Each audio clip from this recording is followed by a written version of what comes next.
మీ ప్రసంగాల్లో శృతి మించి అవతల వాళ్ళకి టార్గెట్ చేస్తున్నట్టుగా కనిపించలేదా? రేపు జగన్ గారు ఏదైనా టికెట్ నిరాకరించిన వ్యక్తులు అదుపు తట్టి మాకు టికెట్ ఇవ్వండి అంటే ఇప్పుడు మీరు స్వాగతం చెప్తారా? చంద్రబాబు నాయుడు గారు అరెస్ట్ అయిన తర్వాత నందమూరి కుటుంబం కూడా మొత్తం బాసాటగా నిలిచింది సార్. ఒకే ఒక వ్యక్తి జూనియర్ ఎన్టీఆర్ తప్ప. జనసేన టీడీపీనా సార్, బీజేపీ కూడా వెళ్తుందా సార్? ఇప్పుడు జనసేనతో ఓట్లను పంచుకుంటున్నారు, సీట్లను పంచుకుంటున్నారు, సీఎం పదవిని కూడా జనసేనతో పంచుకుంటారు. నవరత్నాలు పూర్తిగా రద్దవుతాయా? పవన్ కళ్యాణ్ సంబంధించిన ఫ్యాన్స్, లోకేష్ ఫ్యాన్స్ ఇక్కడ గొడవ పడతారు, అది డిస్టర్బెన్స్ వస్తుంది టీడీపీ యొక్క విజయ అవకాశాల మీద అనేది వాళ్ళు పదే పదే చెప్తున్న మాట్లాడతారు. ఎందుకు వదలాల్సి వచ్చింది తెలంగాణను? మరింత స్ట్రాంగ్ కావడానికి రేవంత్ రెడ్డి ఏదైనా పరోక్షంగా పనిచేసే అవకాశాలు ఉన్నాయా? స్ట్రైట్కి వచ్చాను. పాదయాత్ర చేస్తే చాలామంది సీఎంలు అవుతున్నారు. లోకేష్ గారు ఎప్పుడు సీఎం అవుతారు? ఫారెన్లో అమ్మాయిలతో స్విమ్మింగ్ పూల్లో లోకేష్ బయట తిరుగుతూ ఉంటారని చెప్పి ఆ ఫొటోస్ రిలీజ్ చేశారు. అంటే రామ్ గోపాల్ వర్మ లాంటి వాళ్ళు కూడా దిగి సినిమాలు తీస్తూ ఉన్నారంటే ఇంకా సార్ కొడాలి నాని, వల్లభనేని వంశీ, రోజా, అనిల్ కుమార్ యాదవ్ ఈ నలుగురు కోసం ప్రత్యేకంగా శాఖ కూడా ఏర్పాటు చేస్తారని నిజమేనా? ఇప్పుడు కాపులు పల్లకి మోయడానికైనా పల్లకిలు కూర్చోడానికి పనికిరారా? సరిగ్గా 24 గంటల ముందు నారా లోకేష్ ఆఫీస్ నుంచి నాకు ఫోన్ కాల్ వచ్చింది. Interview date, time, place fix అయింది. ప్రశ్నలు ఏం అడగాలి, ఎక్కడి నుంచి మొదలు పెట్టాలి, మా రీసెర్చ్ టీంతో భేటీ అయ్యాలి. లోకేష్ దగ్గర ప్రతి ప్రశ్నకు సమాధానం ఉంటుంది. ఇది అడగండి, అది అడగొద్దు అనే ఆంక్షలు ఉండవు. అన్ని ప్రశ్నలు అడగాలి. లోకేష్ మీడియా ముందుకు రావడానికి కారణం యువగళం పాదయాత్ర సక్సెస్గా పూర్తి చేసిన నేపథ్యం. పాదయాత్ర తొలి రోజుల్లో మేము చేసిన ఫ్యాక్ట్ చెక్ గ్రౌండ్ రిపోర్ట్ గుర్తుకొచ్చింది.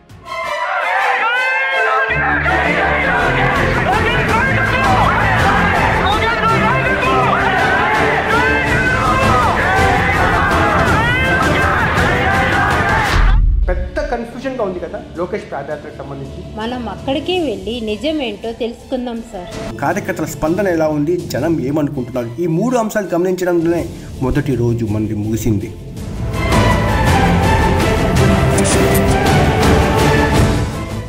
సెకండ్ డే లోకేష్తో సెల్ఫీ దిగడానికి చిన్న పిల్లల దగ్గర నుంచి ముసలి, ముతక, పెద్ద అందరూ క్యూ కట్టి ఉన్నారు అక్కడ. వాళ్ళ రియాక్షన్ కూడా నేను తీసుకున్నా. లొకేషన్ కలవటానికి వచ్చినామండి. నెక్స్ట్ తెలుగుదేశం రావాలని కోరుకుంటున్నాం. ఫోటో దిగారా? అంటే సెల్ఫీ దిగడానికి ఇక్కడ వచ్చారా? లొకేషన్ కలవడానికే వచ్చాము. మేమందరం అభిమానులం అండి. ఎలా అనిపించింది? చాలా సంతోషం వేసిందండి. మీరు లొకేషన్ చూసారా? ఎలా అనిపించింది? బాగున్నారు. ఫోటో దిగారా? ఆ పాదయాత్ర ఎలా జరుగుతా ఉందో తెలుసుకునే క్రమంలో కొద్దిసేపు ఆ పాదయాత్ర నేను కూడా నడిచాను. కానీ లోకేష్ స్పీడ్ని అందుకోవడము నా వల్ల అయితే కాదు. Lights on, start camera.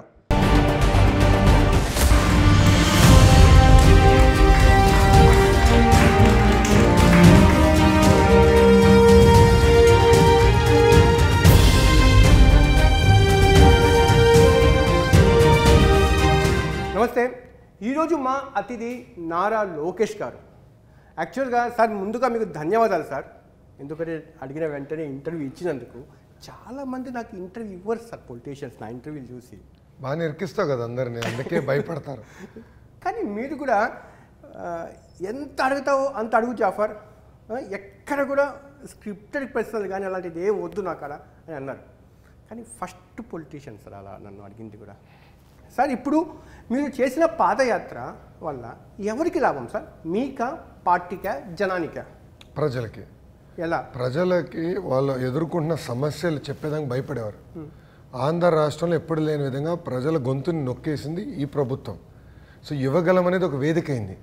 ఒకటేంటంటే క్యాడర్కి మాత్రము మీరు చేసిన పాదయాత్ర వల్ల అప్పటి వరకు పరిస్థితి ఏంటంటే సార్, నేను మీకు కుప్పం నుంచి ఫాలో అవుతున్నాను, నిస్తేజంగా నిర్లిప్తంగా ఉన్నారు క్యాడర్. కానీ మీరు స్టార్ట్ చేసిన తర్వాత ఒక్కసారి ఉత్తేజం వచ్చింది క్యాడర్లో, నో డౌట్.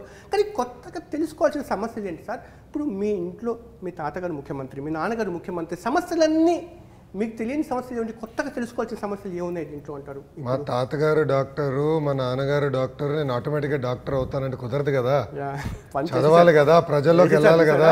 పంచ్ డైలాగ్స్ రెడీగా ఉంటాయి, నేను ప్రశ్నలు ఎత్తుకోవాలా, ప్రజల్లోకి వెళ్ళాలి కదా, తెలుసుకోవాలి కదా. మీరు స్టార్ట్ చేసిన తర్వాత నేను చెప్పినట్టుగా ఉత్తేజాన్ని ఇచ్చింది క్యాడర్కి బాగానే ఉంది, కానీ మీరు ఇచ్చిన ప్రసంగాల వల్ల ఆ ఉత్తేజాన్ని ఇచ్చింది వస్తున్నారా, లేకపోతే కేవలం మనకంటూ ఒక హోప్ క్రియేట్ అయింది అంటారా? అంతే. ప్రజలకు కూడా ఒక హోప్ కనపడింది. నేను కుప్పం ఫాలో అయ్యాను, కుప్పం తర్వాత చిత్తూరు వచ్చాను. పీ గంగాధర్ నెల్లూరు వచ్చినప్పుడు మీరు సీట్ తీసేశారు, మీ కుర్చీ లాగేసుకున్నారు, మీ మైక్ లాగేసుకున్నారు. ఎలాగా బాగా స్టార్టింగే డిసప్పాయింట్ అవుతారేమో అనుకున్నాను, కానీ మీరు అయినా కూడా మీ పాదయాత్ర కొనసాగించారు. కానీ నా డౌట్ ఏంటంటే ఇక్కడ ప్రతి 100 కిలోమీటర్కి మీరు ఒక మైల్ రాయి వేశారు కదా, దాదాపు 31 మైల్ రాయిలు వేస్తున్నట్టున్నారు కదా. ప్రతి చోట మీరు హామీలు ఇచ్చారు కదా, ఆ హామీలు మళ్ళా ఆర్థికంతో ముడిపడి ఉంది. ఇప్పుడు రాష్ట్ర ఆర్థిక పరిస్థితి ఏంటంటే అప్పు చేస్తే కానీ ఉద్యోగస్తులకు డబ్బులు ఇవ్వలేని, జీతాలు ఇవ్వలేని పరిస్థితి ఉన్నప్పుడు ఈ హామీలకు రేపు మీరు ఒక లీగల్ శాంటిటీ తీసుకురాగలుగుతారా? ఇచ్చిన ప్రతి హామీకి క్యాల్కులేషన్ చేస్తే ఎంత ఖర్చు అవుతుందో తెలుసుకున్న, ప్రాజెక్ట్ వ్యూహం ఏంటి, ఎలా అమలు చేయాలో తెలుసుకున్న తర్వాతనే నేను హామీ ఇచ్చాను. ప్రజలు ఒకవేళ నేను చేయకపోతే ఇదే కాలర్ పట్టుకుని నిలదీసే హక్కు కూడా కల్పించాను. ఇప్పుడు మా కెమెరాల సాక్షిగా ఈ 31 హామీలకు రేపు జనసేన టీడీపీ సంయుక్తంగా రిలీజ్ చేసే ఒక మేనిఫెస్టోలో ఆ అంశాలు పొందుపరుస్తారా? నాకు ఇప్పుడు సూపర్ 6 మేనిఫెస్టో వెరీ క్లియర్. ఇది మా అష్యూరెన్స్, పూర్తి చేస్తానని నేను చెప్తున్నా. కెమెరాలు ఉన్నాయి, రికార్డ్ చేసుకోండి. ఇచ్చిన 31 హామీలు తప్పనిసరిగా మేము అమలు చేస్తాం. ఇప్పుడు ఈ పాదయాత్రలో కొత్తగా తెలుసుకుంది ఏంటి మీరు? ప్రధానంగా డ్రగ్స్ సమస్య ఎన్ని కుటుంబాలని నాశనం చేసిందని నేరుగా నేను తెలుసుకున్నాను. ఇంకోటి సార్, మీ ప్రసంగాల్లో కొన్నిసార్లు శృతి మించి అవతల వాళ్ళకి టార్గెట్ చేస్తున్నట్టుగా కనిపించలేదా? అంటే మీరు వాడిన భాష కూడా ఓకే, మీ ఆవేదనలో ఆవేశంలో అర్థం ఉండొచ్చు, దీనివల్ల మీ క్యాడర్ ఉత్తేజపరిచి ఉండొచ్చు, కానీ అటాకింగ్ మోడ్ చూసారా?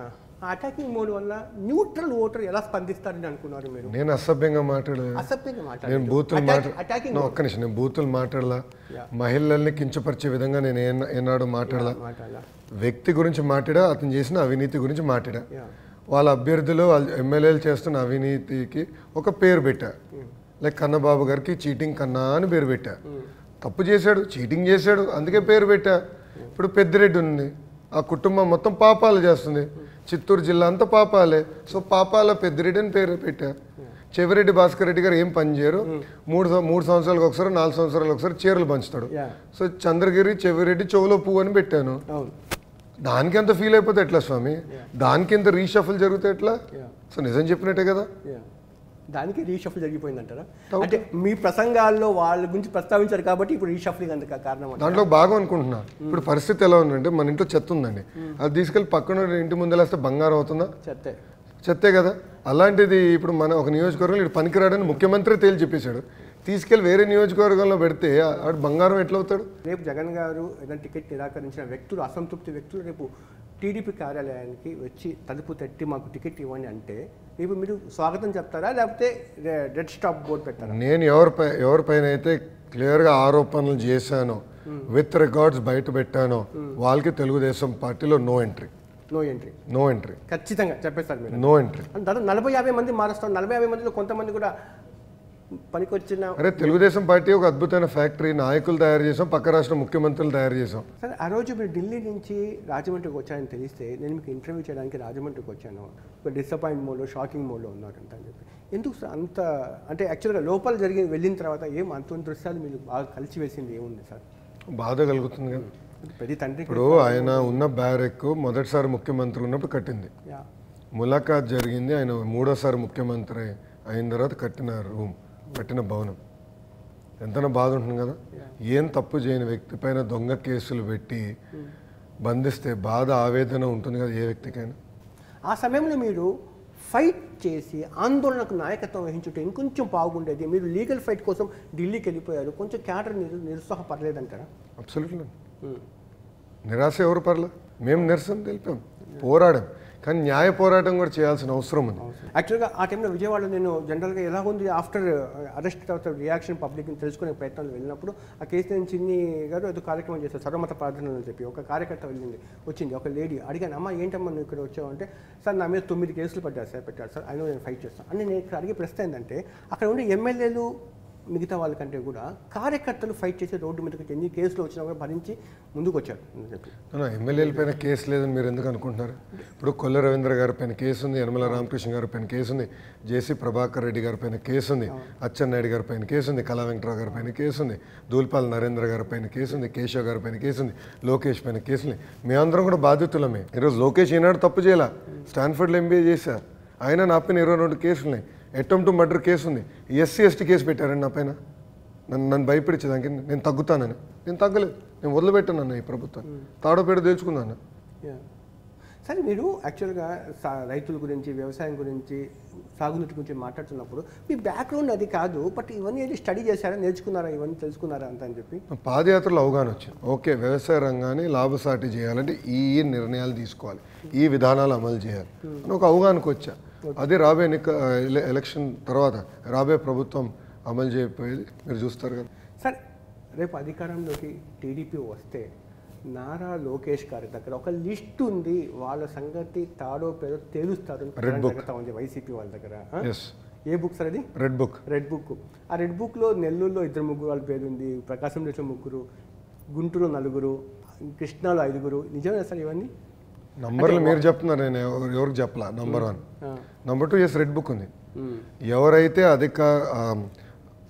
చట్టాన్ని ఉల్లంఘించి మా కార్యకర్తలపైన ప్రజలపైన దొంగ కేసులు పెట్టి వేధించారో వాళ్ళని నేను వదిలిపెట్టాను. ఎంత పెద్ద వ్యక్తి అయినా, ఐపీఎస్ ఆఫీసర్ అయినా. ఇప్పుడు రిశాంత్ రెడ్డి అని ఉన్నాడండి ఎస్పీ, మొన్న అద్భుతంగా చేస్తున్నాడు, అవార్డు కూడా ఇచ్చారు. అతను చంద్రబాబు నాయుడు గారిని సొంత నియోజకవర్గంకి వెళ్లకుండా ఆపాడు. అతని పైన యాక్షన్ తీసుకోపోతే ఎట్లా? అతను రేపు మేము వదిలిపెడితే ఎట్లా? చట్టాన్ని ఉల్లంఘించాడు, తప్పనిసరిగా యాక్షన్ తీసుకుంటాం. ఒక దొంగతనం చేస్తే యాక్షన్ తీసుకుంటాం కదా, అదే విధంగా యాక్షన్ తీసుకుంటాం. సరే ఇప్పుడు రాజకీయ కక్షలు అలా చేసుకుంటూ పోతే అది రాజకీయ కక్ష కాదు, అక్కడనే పొరపాటు. రాజకీయ కక్ష నేను ఏనాడు తప్పు చేయకపోతే, ఇప్పుడు మీరున్నారు, మీరు తప్పు చేయకపోతే నేను మీ పైన దాడి చేస్తే అది రాజకీయ కక్ష. తప్పే కదా, రాజకీయాలు అడ్డం పెట్టుకుని తప్పు ఒప్పవద్దు కదండి. సో అధికారులు తప్పు చేశారంటున్నా, నేను ఆధారాలతో సహా చూపిస్తాను, then I will take action. అందుకే జ్యుడిషియల్ ఎంక్వైరీ చేస్తానని చెప్పా కదా. సార్ ఇప్పుడు చంద్రబాబు నాయుడు గారు అరెస్ట్ అయిన తర్వాత నందమూరి కుటుంబం కూడా మొత్తం బాసాటగా నిలిచింది సార్. ఒకే ఒక వ్యక్తి జూనియర్ ఎన్టీఆర్ తప్ప. ఈ ఇంటర్వ్యూలో ఆ ప్రస్తావించకుండా అయితే నేను ఉండలేను. దాని మీద మీరు ఏమంటారు సార్? అదే ఆయన పర్సనల్ అభిప్రాయం, that is his opinion. Okay, Babu గారికి అండగా నిలబడాలా లేదా అనేది ఆయనకు వదిలేస్తాను. దానికి నేను మాట్లాడాల్సినంత అవసరం లేదు కదా. అంటే మీరు కూడా మీ ప్రసంగాల్లో కూడా కొంతమంది అడిగినప్పుడు కూడా జూనియర్ ఎన్టీఆర్ గురించి మీరు కూడా స్పష్టంగా చెప్పారు, వస్తే రావచ్చు, పార్టీ కోసం పని చేయవచ్చు అని చెప్పి కూడా. అంత సమాజానికి ఎవరు సేవ చేయాలన్నా రాజకీయాల్లోకి రావచ్చు. అవును, ఆపేదానికి నేను లోకేష్ ఇక్కడ లేడు కదా, ఎవరన్నా రావచ్చు. నేను ప్రజలకు సేవ చేసేదానికి రాజకీయాల్లోకి వచ్చా. 3132 కిలోమీటర్లు నడిచా, 226 రోజులు, 97 నియోజకవర్గాలు, అడుగడుగున అవమానాలు ఎదుర్కొన్నా. మా పైన సోడా బాటిల్స్ ఇస్తున్నారు, మా పైన మమ్మల్ని కించపరిచే విధంగా ఫ్లెక్సీలు వేశారు, మా తల్లిని అవమానించే లాగా మాట్లాడారు, నన్నే అవమానించారు అడుగడుగున. అయినా కూడా పార్టీ కోసం, ప్రజల కోసం ఈ యువగలం పాదయాత్ర ముందరికెళ్ళింది. సో అలా ఎవరు వచ్చి ఎవరు కష్టపడినా ఆపేదానికి నేను ఎవరు?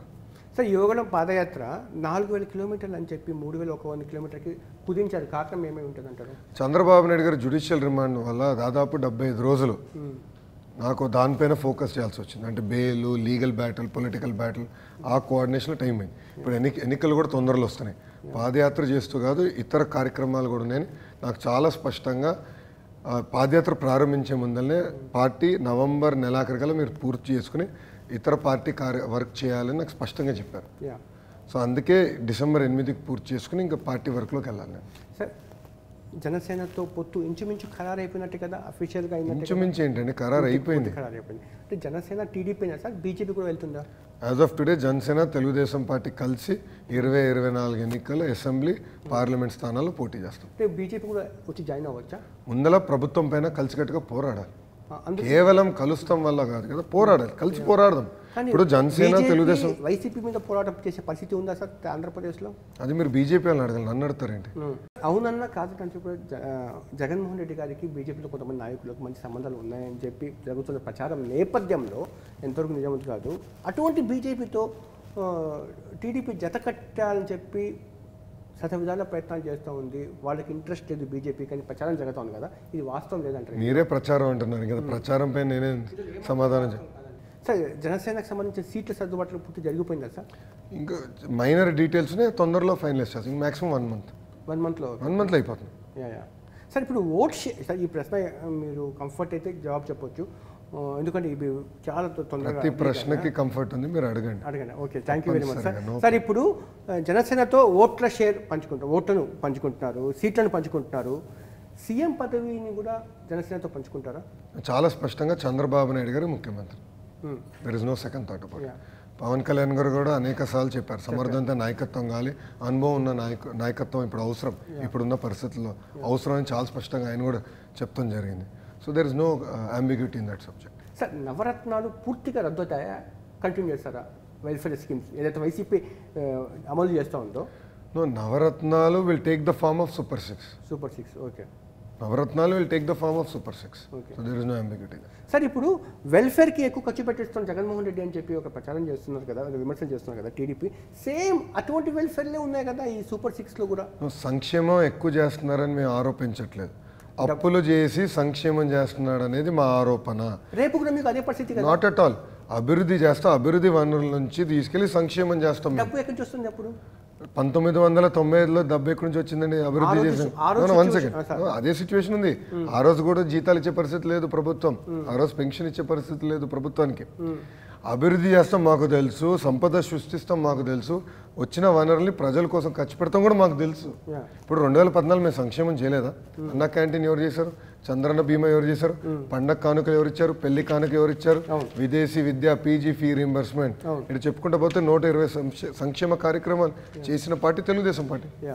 సార్ ఒక ప్రశ్న, ఇది వైసీపీ వాళ్ళు తమ ప్రసంగాలు చెప్తున్నారు, ఒకప్పుడు లోకేష్ గారికి పవన్ కళ్యాణ్ గారికి పడేది కాదు, ఒకరొకరు విమర్శలు చేసుకున్నారు, మళ్ళీ ఇప్పుడు కలిసి ఎలాగ పనిచేస్తారు ఒకే అంబ్రెల్లా కింద అని చెప్పి జగన్మోహన్ రెడ్డి గారు ప్రస్తావిస్తున్నారు అంత విషయంపై. అంటే 2019లో బిఫోర్గా వచ్చిన చిన్న పొరపక్షాల గురించి ప్రస్తావిస్తున్నారు, ఆ పొరపక్షాలు ఇప్పుడు ఏం లేవంటారు సార్? ఇప్పుడు మీరు చూస్తే నేను ఎప్పుడు పవన్ గారిని ప్రశ్నించలేదు, ఆయన వ్యతిరేకంగా నేను ఏనాడు మాట్లాడలేదు.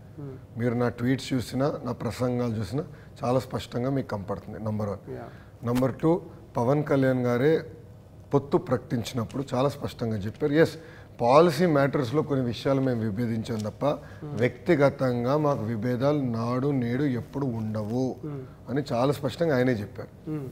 సో వైకాపా నాయకులకి ఏంటంటే ఎట్టి పరిస్థితులు పొత్తు అవ్వకూడదు అనేది ఆయన ఉంది, కానీ ఇది అయిన తర్వాత ఏం చేయాలో అయోమయంలో ఉంది వైకాపా పార్టీ. అంటే వాళ్ళకి ఒక హోప్ ఏంటంటే పవన్ కళ్యాణ్ సంబంధించిన ఫ్యాన్స్, లోకేష్ ఫ్యాన్స్ ఇక్కడ గొడవ పడతారు, అది డిస్టర్బెన్స్ వస్తుంది టీడీపీ యొక్క విజయ అవకాశాల మీద అనేది వాళ్ళు పదే చెప్తున్న మాటలు అంతా అని చెప్పి చెప్తాం కాదు. ఈ పేటీఎం బ్యాచ్ కులాలు వాడి విద్వేషాలు రెచ్చగొట్టేదానికి ప్రయత్నిస్తున్నారు, అది మాకు తెలుసు. అందుకే one of the first meetings మేము పెట్టుకుంది ఈ Telugu Desam party, Janasena party social media teams కలిసికట్టుగా మీటింగ్ పెట్టుకున్నాం.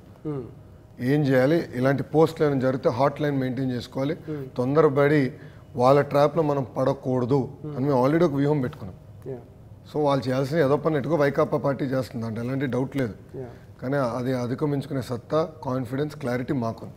సార్ ఇప్పుడు రేపు అధికారంలోకి వచ్చిన తర్వాత మీరు కూడా డెవలప్మెంట్ సెంట్రిక్గా చేసి విజయవాడ, అమరావతి అదే ప్రాంతం చేస్తారా, లేకపోతే డీసెంట్రలైజేషన్ చేసి మళ్ళీ రాయలసీమ వైపు, ఉత్తరాంధ్ర వైపు, జాఫర్ గారు మీరు కూడా అదంటే చాలా అంటే డెవలప్మెంట్ డీసెంట్రలైజేషన్ గురించి అంటే ఇప్పుడు మాట్లాడతా.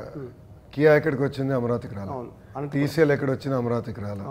అపోలో టైర్స్ రాలా, బర్జర్ పెయింట్స్ రాలా, ఫాక్స్ రాలా, డిక్సన్ రాలా, ఏఎంటీజెడ్ రాలేదు, మెట్టెక్ డివైస్ మ్యానుఫ్యాక్చరింగ్ రాలా, కాండియంట్ రాలా. So it's very unfair to say we did Amaravati centric development. Telugu Desam party నినాదం ఒకటే, ఒకే రాష్ట్రం ఒకే రాజధాని, అభివృద్ధి వికేంద్రీకరణ. రేపు తెలుగుదేశం పార్టీ అధికారంలోకి వచ్చిన వెంటనే విశాఖపట్నానికి అవుతే 40,000 కోట్ల రూపాయలు ఖర్చైనా పర్వాలేదు, we will invest, create world class infrastructure.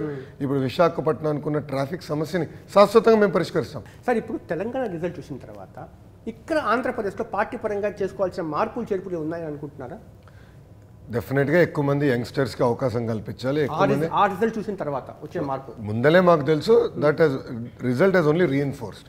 బాబు గారు చాలా స్పష్టంగా 40% సీట్స్ యంగ్స్టర్స్కి ఇస్తా ఉన్నారు, ఫ్రెష్ ఫేసెస్ని ప్రోత్సహిస్తా ఉన్నారు. గతంలోనే చెప్పారు బాబు గారు, చేసింది కూడా చంద్రబాబు నాయుడు గారు. That result Hess just reinforced అంతే. అంతేనా సార్? సార్ ఇప్పుడు 2014 నుంచి 19 వరకు అని చెప్పొచ్చు, కానీ 19 తర్వాత కూడా మీరు ఒక ఇబ్బందికర పరిస్థితి తెలంగాణలో ఫేస్ చేశారు బీఆర్ఎస్ కారణంగా. ఎందుకంటే కొంచెం కేసీఆర్కి జగన్మోహన్ రెడ్డి గారికి రాజకీయ సంబంధాలు, మంచి సంబంధాల కారణంగా కొంచెం ఆ ప్రాబ్లమ్స్ ఇష్యూ ఫేస్ చేశారు. ఇప్పుడు మీకు అనుకూలమైన వ్యక్తులు అక్కడ అధికారంలో కొలువై ఉన్నారు. అది మీ యొక్క రాజకీయ వృద్ధి కోసం ఆంధ్రప్రదేశ్లో ఏదైనా పనికొస్తుందా ఆ సంబంధాలు? ఫస్ట్ బీఆర్ఎస్కి టీడీపీకి వ్యక్తిగత విభేదాలు లేవు, సిద్ధాంతపరంగా మేము పోరాడాం. ఎందుకంటే తెలుగుదేశం పార్టీకి సంబంధించిన 23 ఎమ్మెల్యేలు 2014 గెలిచిన 23 ఎమ్మెల్యేలని బీఆర్ఎస్ పార్టీ తీసుకెళ్ళింది. 21 ఎమ్మెల్యేలు సార్ వెళ్ళిపోయారు. దాని తర్వాత 2019లో గెలిచిన ఎమ్మెల్యేలు కూడా బీఆర్ఎస్ వాళ్ళు తీసుకెళ్ళిపోయారు. అదే మా డిఫరెన్స్. వెళ్ళిపోవడానికి కారణము మీరు కాన్సన్ట్రేషన్ తెలంగాణ తగ్గించడానికి కారణం కాదంటారా? Absolutely not. వైబ్రెంట్గా ఉండే ఇప్పటికి కూడా 10% ఓట్ షేర్ మీకు ఉంది తెలంగాణలో వైబ్రెంట్. ఖమ్మంలో మీ సంబంధించిన ఫ్యాన్స్ ఉంటారు, మీ సంబంధించిన కార్యకర్తలు స్ట్రాంగ్గా ఉంటారు.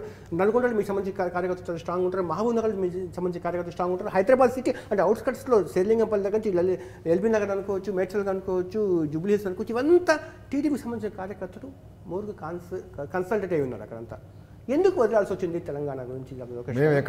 మేము ఓన్లీ ఎలక్షన్ మేము పోటీ చేయింది 2023 ఎన్నికలు.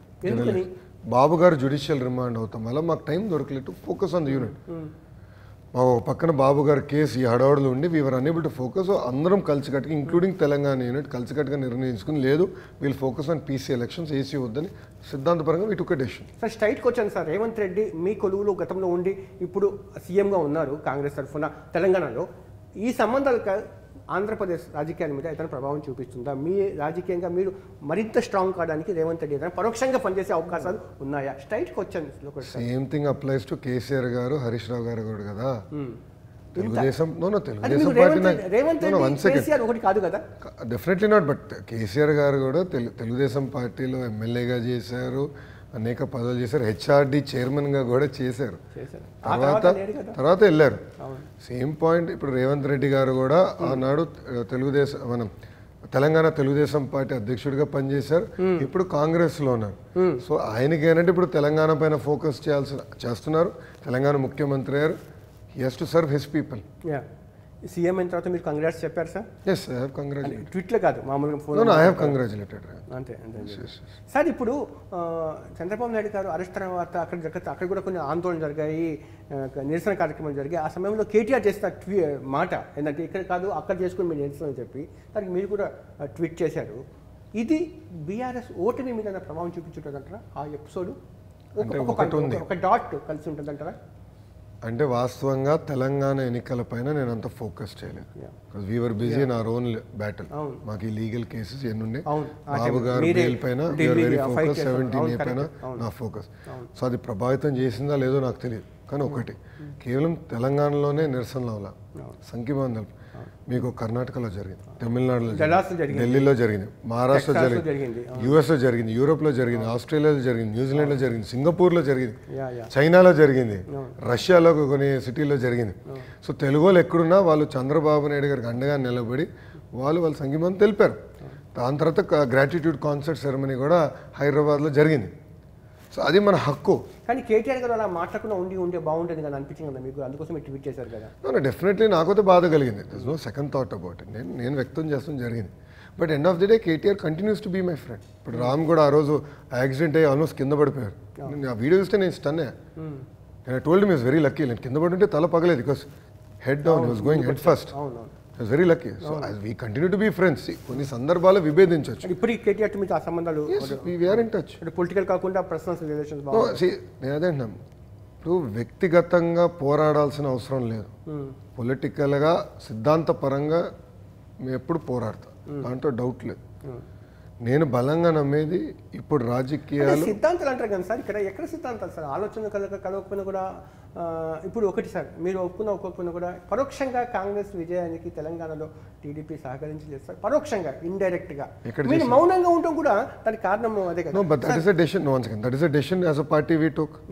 ఓకే, అది ఎప్పుడు తీసుకున్నాం? చాలా ముందలే తీసుకున్నాం సార్, ఎన్నికలకి చాలా ముందలే తీసుకున్నాం. సో అది ఎవరికి అడ్వాంటేజ్ అయింది మీరు ఎట్లా తేల్చుతారు?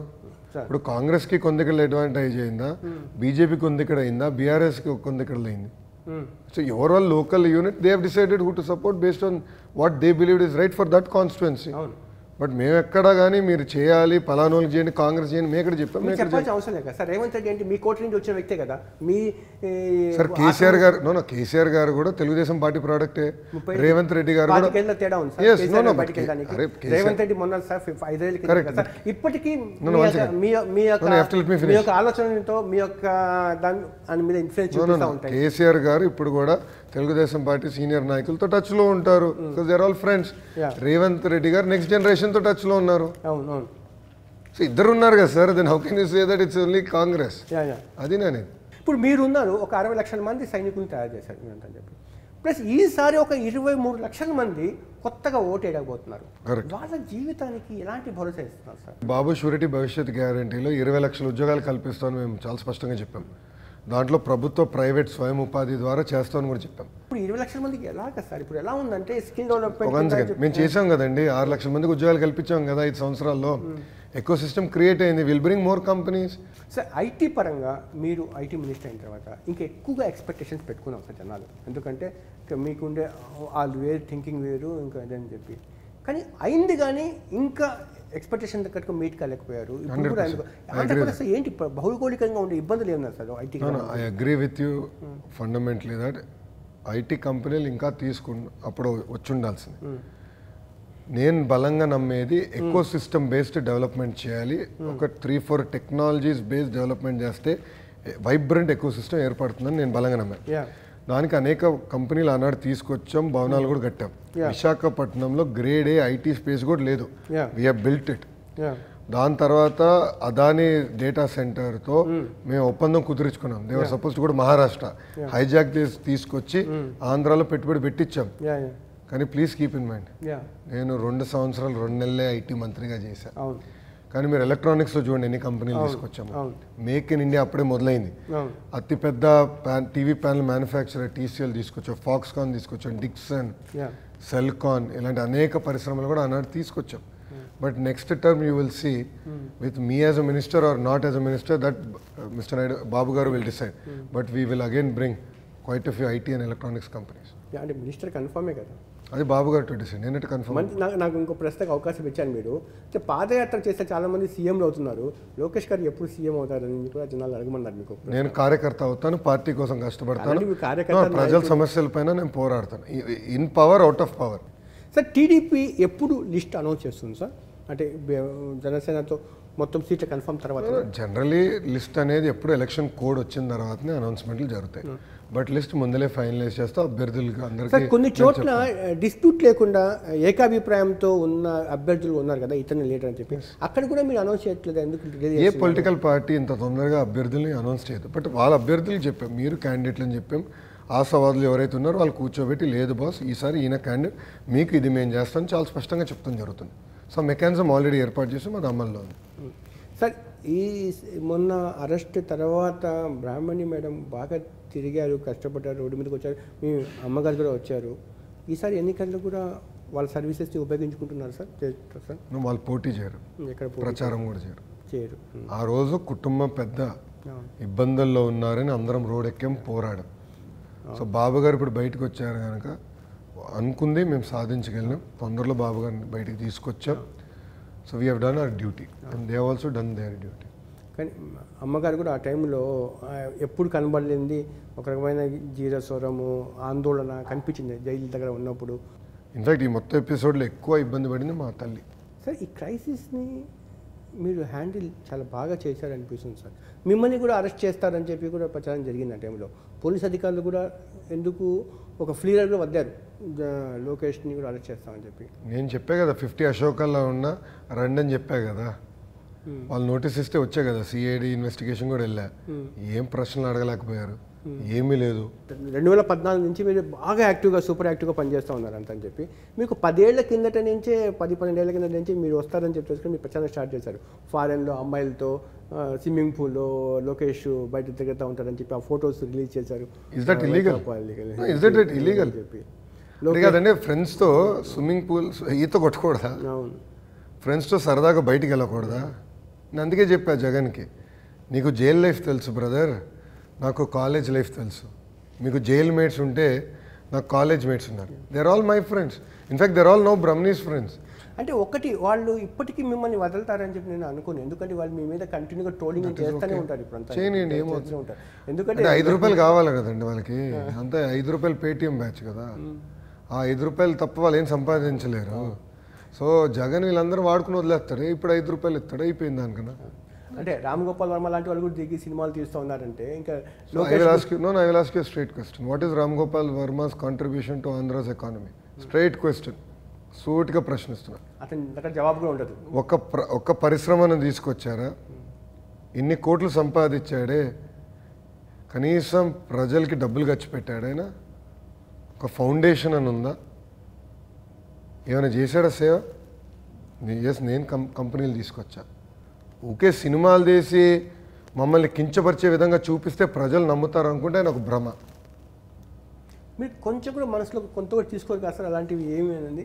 అసలు అలాంటి సినిమా వచ్చని చెప్పి ఎవరైనా చూసి చెప్తాయి తప్ప షుడ్ ఐ కేర్? గతంలో కూడా సినిమాలు చేశారు ఆయన, నన్ను కించపరిచే విధంగా చూపించాడు ఆయన. నేరుగా ప్రజలు నన్ను చూశారు. They now understand me better than ever. So నేను ఎందుకు భయపడాలా? ఎవడో ఒక సినిమా తీస్తే నేను భయపడాలా? అంటే దీంట్లో కేవలం ఆర్జీవీనే చూస్తారంటారు. ఆర్జీవీ వెనకాల వేరే శక్తులు వ్యక్తులు. అరే జగనే ఉన్నాడండి, డౌట్ ఏంటండి? అరే ప్రొడక్షన్ మొత్తం చేసేది జగన్, ఆయనకి డబ్బులు ఇచ్చేది మొత్తం జగన్, దాంట్లో డౌటే ఉంది. అరే తుఫాన్ వస్తే రివ్యూ చేసినాక జగన్ దగ్గర సమయం ఉండదు, కానీ ఆర్జీవీతో కూర్చుని లంచ్ చేసినాక గంట సమయం ఉంది ఆయనకి. ప్రజలు కరెంటు ఛార్జీలు 9 సార్లు పెరుగుతున్నాయి, ప్రజలు బాధపడుతున్నారు, ఇబ్బంది పడుతున్నారు, దీన్ని పరిష్కరిస్తాం అనే జగన్ దగ్గరికి టైం ఉండదు. కానీ సినిమా ప్రొడ్యూసర్ డైరెక్టర్తో కూర్చొని గంట భోజనం చేస్తాడు. That is his priorities. అంటే సినిమా తీస్తే ఏదో ఎలక్షన్స్ గెలవచ్చు అనుకుంటున్నారు ప్రజలు. People know it better. Sir ఈ బీసీలు వాళ్ళ అభివృద్ధి కోసం స్పష్టంగా ఇంకేదైనా సపరేట్గా ఏదైనా మేనిఫెస్టో వాళ్ళ కోసం రిలీజ్ చేస్తారా, లేకపోతే ఇంక్లూడింగ్ ఉంటుందా? వాళ్ళ బీసీలకి చాలా స్పష్టంగా ప్రత్యేకంగా వాళ్ళకి ఒక రక్షణ చట్టం తీసుకొస్తామని హామీ ఇచ్చారు. ఎందుకంటే ఎప్పుడు లేని విధంగా బీసీల పైన SC/ST కేసులు పెట్టి వేధిస్తుంది ప్రభుత్వం. సో వాళ్ళు కూడా ఒక చట్టం అవసరం. వాళ్ళని పేదరికం నుంచి శాశ్వతంగా బయటికి తీసుకొచ్చే మార్గం మేము ఎంచుకుంటాం. సార్ కొడాలి నాని, వల్లభనేని వంశీ, రోజా, అనిల్ కుమార్ యాదవ్ ఈ నలుగురు కోసం ప్రత్యేకంగా శాఖ కూడా ఏర్పాటు చేస్తారని విన్నాను. నిజమేనా? వాళ్ళ సంగతి చూడడానికి, వాళ్ళ అంతు చూడడానికి, వాళ్ళ యొక్క అక్రమాలు బయట తీసుకొస్తానని చెప్పి అంటే ఒక్క నిమిషం, ఈ నలుగురు అదే స్థానాల్లో పోటీ చేస్తారా లేదో వాళ్ళు తెలుసుకోవాల్సిన అవసరం ఉంది. లేదా రీషఫరింగ్లో వాళ్ళు పోతారో నాకు తెలీదు. నలుగురు పోతారా ఏమో నాకు తెలీదు. ఆ 1% మంత్రి గారు సినిమా అయిపోయింది, మంత్రి పదవి పోయింది, కొడాలి నాని పదవి కూడా పోయింది. వంశీ పొలిటికలీ ఇర్రెలవెంట్, రేపు గ్యారంటీగా ఓడిపోతాడు. జబర్దస్త్ అంటే మొన్న సచ్చి బతికారు ఎన్నికల్లో, ఈ ఎన్నికలకు గ్యారంటీగా ఓడిపోతారు, నాకు ఎలాంటి సందేహం లేదు. సార్ ఒక్క ప్రశ్న సార్, ఎప్పుడు కాపులు పల్లకి మోయడానికైనా పల్లకిలు కూర్చోడానికి పనికిరారా అన్నది సీఎం పోస్ట్ సంబంధించింది కాపుల్లో ఒక అంతర్గతంగా వాళ్ళ సంఘాలు జరుగుతున్న చర్చ. మీరేమంటారు దానికి? అది ఎవరు వాళ్ళ వ్యక్తిగత అభిప్రాయాలు ఉండొచ్చు, కానీ మేము వెరీ క్లియర్. ఈరోజు దారి తప్పిన రాష్ట్రం సరైన దారిలో పెట్టాలంటే కేవలం అది ఒక చంద్రబాబు నాయుడు గారి వల్లనే అవుతుంది. ఆయన ముఖ్యమంత్రి అవ్వాలి అనేది మాకు అబ్సల్యూట్ క్లారిటీ ఈరోజు ఉంది. ధన్యవాదాలు లోకేష్ గారు, మీరు మాకు అవకాశం ఇచ్చినందుకు. థ్యాంక్ యూ జాఫర్ గారు. థ్యాంక్స్. ఎలక్షన్ లోపల మళ్ళీ ఇంకో ఇంటర్వ్యూ మీరు చేస్తారని ఆశిస్తూ ఉన్నాను. Walk the talk. Nara Lokesh గారితో ఇంటర్వ్యూ ఇప్పుడే పూర్తయింది. జస్ట్ నో మొత్తం ప్యాకప్ చేస్తూ ఉన్నాము. నేను అలసిపోయాను కానీ ఆయన అలసట చెందలేదు. అన్ని విషయాలు అడిగా. అంటే యాక్చువల్గా ఈ ఎలక్షన్ సమయం కదా, వెరీ సున్నితమైన సమయం. ఈ సమయంలో ఎంతవరకు కంఫర్ట్ ఇస్తారు లోకేష్ గారు అని చెప్పి చిన్నప్పటి అనుమానం తులుస్తూ ఉండింది నాకు అసలు. అయితే ఆయన ఏ ప్రశ్న అయినా అడగని, జఫర్ ఏ ప్రశ్న అడగవచ్చు అని చెప్పి నాకు ఒక కంఫర్ట్ ఇచ్చాడు. అక్కడ అన్ని ప్రశ్నలు అడిగా. అంటే ప్రతిపక్షాలు ఆయన మీద చేస్తున్న వ్యక్తిగత దాడి దగ్గర నుంచి రాజకీయ ప్రయాణంలో ఉండే సవాళ్ళ వరకు అన్ని ప్రశ్నలు ఇంచుమించు 360 degrees అన్ని ప్రశ్నలు అడిగాను ఆయన. కానీ ఏ ప్రశ్న కూడా ఆయన తడబడకుండా జవాబు ఇచ్చారు, వెరీ కాన్ఫిడెంట్గా. కొన్ని గంటల్లోనే వీడియో అప్లోడ్ చేస్తాను. మీకు నచ్చితే ఒక లైక్ చేయండి, సబ్స్క్రైబ్ చేయడం మాత్రం మర్చిపోవద్దు. Please subscribe. ఇట్లు మీ జాఫర్.